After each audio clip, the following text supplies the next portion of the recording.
Bonjour na balanzi na biso nyonso ya familia TV News. Baye balandaka biso bipai nyonso. Vraiment na pesi bino ba bonjour, ba bonsoir. Na lingaka bino mingi, en tout cas bambote na bino bipai nyonso bokozala. Ozana France, ozana États-Unis, ozana Congo. Partout ailleurs bisika nyonso kozala penza na pesi ba bonjour na yo, na pesi pepe ba bonsoir par rapport à air au Kolanda biso. Vraiment merci beaucoup lelo nazanga moko bokoloba Mama Africa Jika lelo azaye moko ndenge nini. Lelo nazali kopesa introduction ya mama na likambu o tokolobela par rapport ya mai mazali kolekana mokili, mai mazali kolekana monde entier to na mboka na biso Congo. Lelo tozomona mboka na biso phénomène kuluna to kala to banda ko bengango shege les enfants de la rue et komi ebele makasi kasi nazali na mutuna moko na koloba ezali dur ya quoi, ezali dur ya éducation ya famille comme on appelle éducation de base ezate, ezali dur ya trop de divorce to ezali dur ya chômage, insécurité na mboka na biso ndezali kosala keto ya bana yari na kati ya bana de la yari wana tozomona pe ba orphelin na lisolo wana nde tokobeta ensemble tokoluka bato bakobeta lisolo wana poto yeba eza nini. Famille ya TV News ezali kaka pona makambu ya mabala te kasi ezali ko générer bolingo ensemble, ezali ko générer bolingo ensemble. Aidez-nous.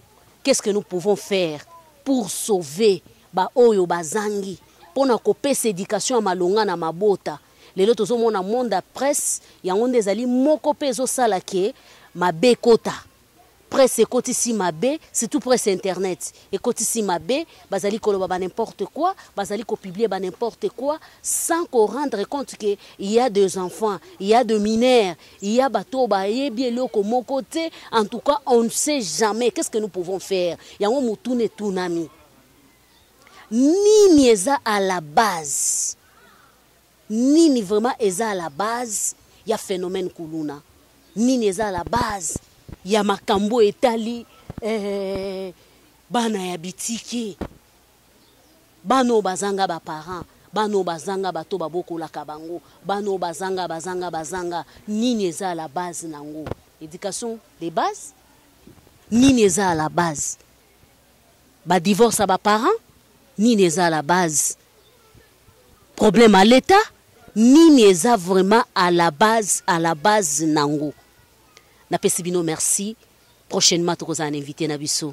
Wana nazo pesa bonjour na Yemei, le directeur Thomas Livinza na kati ya Ukraine. Ba bonjour ebele.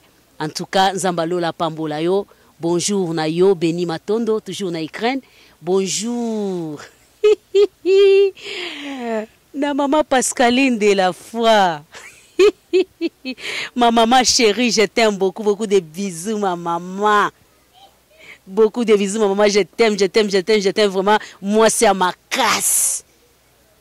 Donc, parmi les sponsors, nanga, maman Pascaline Azali. Moi, c'est Angani, il y a mon amour. En tout cas, bisous ebele. Vraiment, merci. Ebele. Na Lolita Basala depuis France. En tout cas, Lolita Basala, dédicace na yo. Merci na oya sala anga ke bomo nanga na banda kuna bino. Oya komisanga kitoko. Oya sala ke matea nange koma na banda kuna bino. El Makande, cameraman wa Kenda Sango. Mobali kitoko. Na che entre parenthèses na boina lo bebele. Merci na nouveau cameraman. Fabrice Mande. Leki ya moto. En tout cas, merci beaucoup. Je dis bonjour encore. Na bao balinganga mingi. Mutune zali. Nini ezo salake ba ofele bazale bele. Nini ezo zala ezo salake ba ofele bazale bele. Nini ezo salake kulune zale bele. Nini ezo salake en tout cas bana ya balabala bakomi ebele. Eza dur ya quoi. Nazo lancer appel ya fondation na biso ezali pona ko aider bano bazangi. Bano babola bazane lo côté.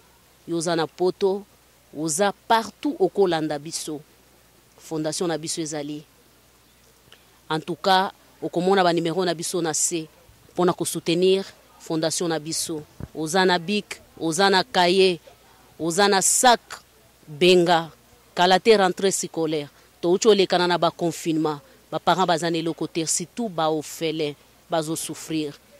Ensemble to sunga babola elongo na fondation na biso. En tout cas tozala en tout cas ebele pona kotia maboko ate luyelo jika Judith Kalanga. Tozala ensemble pona ko soutenir fondation na biso. Merci beaucoup Nzambalola amo na bino ngai na bino tokutani pona ko développer sujet na biso. Vraiment je vous aime beaucoup. Bye.